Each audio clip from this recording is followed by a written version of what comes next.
it's a little smoother when dad's not here.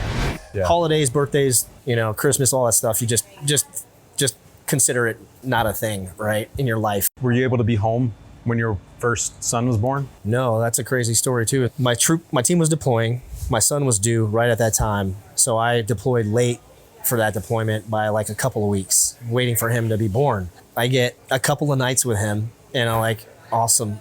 I'm in the hospital. Okay, she goes home. She gets to do the first six months with right on her own, with all the no sleeping stuff, all Good thing that. she's a gangster. She's so gangster. I come back and I'm like, hey, there's this perfect, 6-month-old baby, and I get to enjoy that, Yeah. And then we go through the next cycle, right? And same exact thing. They deploy. I stay back a week, same exact scenario. How did you compartmentalize being an elite operator and coping with that stress and compartmentalizing those things? You start to think in your head, man, I'm really good at compartmenting.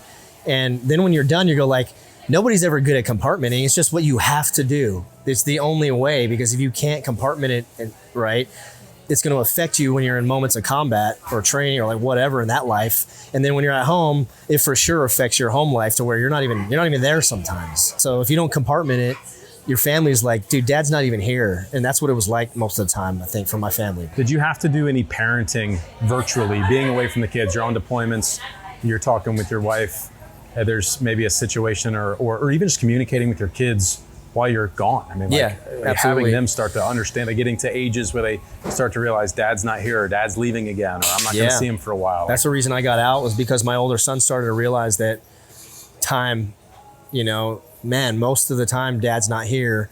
And all I get are these little FaceTime phone calls that are not real, right? And he started to develop anger and resentment for that. And it started to piss him off.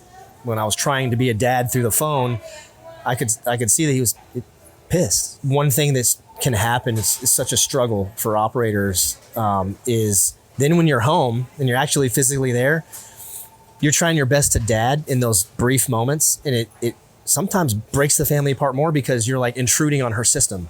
So now she's got this system, this survival system of like mom and dad when you're not there, and then when dad comes and starts interjecting, it messes up the whole system, and it's like,